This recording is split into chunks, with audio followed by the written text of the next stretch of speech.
This is my iPod. This is my collection of vinyls. GameCube. Notebook. Game Boy Color. All these things make it harder and require more effort for me to access the end goal when all these items could be all encapsulated into one device. So why are we going back to analog when technology is advancing?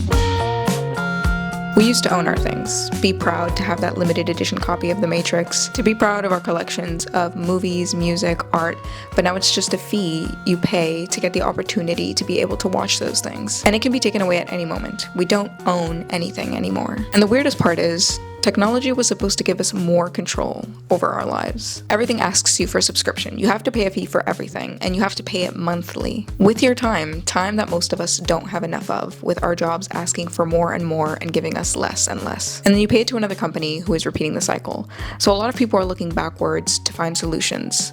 But maybe backwards isn't the right word. Increasingly, we're seeing the use of magazines, people starting vinyl collections, DVD collections, starting the use of retro gaming consoles again, which might seem strange because technology is more powerful than ever. So why are we reaching for older tools? I think we're trying to reclaim ownership of the things we buy. And I think that's why analog feels different, because analog asks something from you, but then it also gives you something back. Personally, analog brings me a lot of nostalgia, but it also brings a sort of closeness when everything can feel so distant right now. Think about placing a vinyl record. You take the record out of the sleeve, you place it on the player, you carefully drop the needle,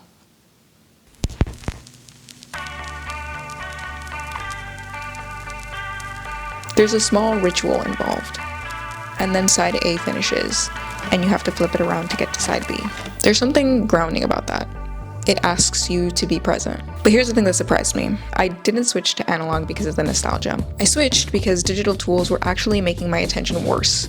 And the solution actually ended up being something that was 20 years old. Last year, I swapped from using Spotify to using an iPod. Now you can argue there's a lot of pros and cons, so I'm gonna list my personal experience. First pro of Spotify is that there is instant discovery. There is so much music on Spotify, and there's always new artists adding their music on there. And in that same vein, Spotify has algorithmic suggestions.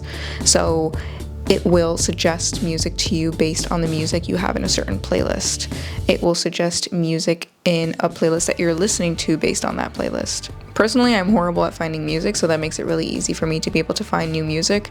I probably wouldn't have found as many songs and artists as I have if it wasn't for Spotify's algorithm suggestions and discoverability. And then there's also integrated playlists. It makes it super easy to be able to create and sort playlists. It's just really easy to make your playlists and organize them on there. At least personally for me, it's pretty intuitive. Now for the iPod, there is no subscriptions.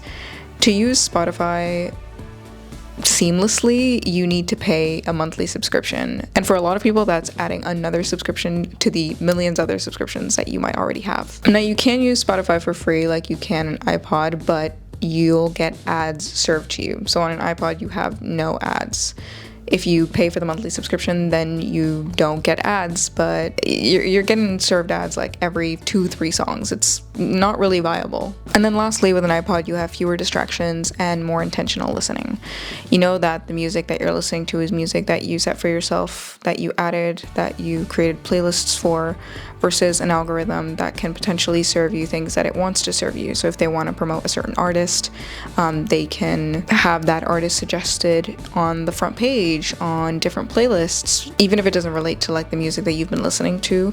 If the platform wants to promote that, then they can. I sometimes get suggested Bad Bunny songs all the time, or Taylor Swift songs, even though I don't really listen to Bad Bunny type music. The suggestions sometimes seem a bit planted. This is just my personal opinion. Sometimes it can just push things to you that it wants to push to you because it's their service. They want to promote a certain artist, and they can just do that, and they could just push it out to everyone's Spotify and be like, oh, you should check out this artist. And if they're promoting that, it could hide discoverability from other artists or from other types of music that you're trying to listen to. But with that comes a lot of cons as well.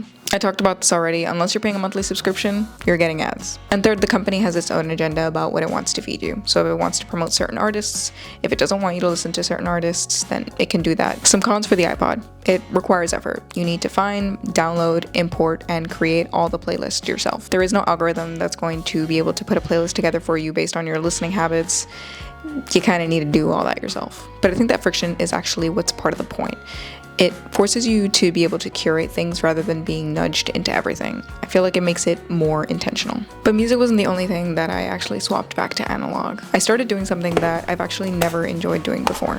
I've always hated writing, but I found the idea of something called the commonplace notebook, and ever since I found it, I feel like it's been a really good way to express my thoughts and get them out.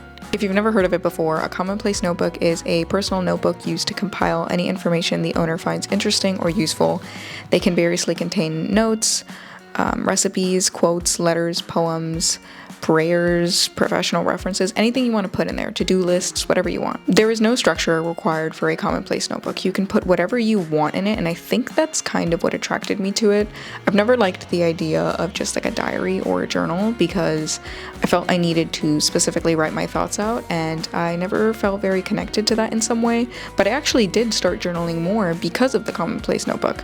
I started mainly doing things on it that wasn't journaling, and now I feel like I've gotten into the habit of writing, and it's let me transition into that in a easier way. Something else that helps me with this notebook is that I kind of just do something in it and I forget about it. It's kind of like a dump, like a brain dump. So I write whatever I need to write on it, and then I use like a clip and I just clip it away, and then everything past that point, like behind, after I've been done writing, I just forget about it. I don't look back to it. I try not to put to-do lists on there because I feel like once I start adding pages to a journal, everything starts to, it feels like there's like things I have to look back to. Like I have to like, oh, did I write something here that was a to-do list? And then it feels like every single page is a to-do list, and it feels like it's like a to-do list that's like piling up. I don't know if that makes sense, but with clipping it, it makes it so much easier because it's just like I dump it out of my brain. It can exist outside my brain, and then I just forget about it. And once they're there, they stop piling up in my head, so it makes it easier to keep moving forward. What I've noticed more and more is that technology is designed to capture your attention rather than serve the user. I want to be present, and these analog items are tools at my disposal rather than machines that are looking to exploit me. They provide said service and ask for nothing in return as long as I put in a little bit of effort. It's not going to be as convenient as a lot of the digital tools that we have now. I do have to put in a bit of effort, but it feels worth it in the end. They don't try to capture my attention. They don't try to collect my data. They don't try to upsell me something. They don't have algorithms designed to keep me scrolling. They have a job to do, and they just do it. My iPod plays music, my notebook holds my thoughts, my digital camera takes pictures. That's it. I feel like they almost work symbiotically to help me write, have fun, acquire knowledge, just do the things that I want to do without having a bunch of interruptions or things I have to overcome. And in a world where I feel like we feel more and more distance, and technology feels like it's drifting us further and further apart, analog just feels like it's trying to reconnect us and helps us feel human again. If you have any thoughts about this, I would love to open up the discussion down below in the comments. I'll see you in the next one.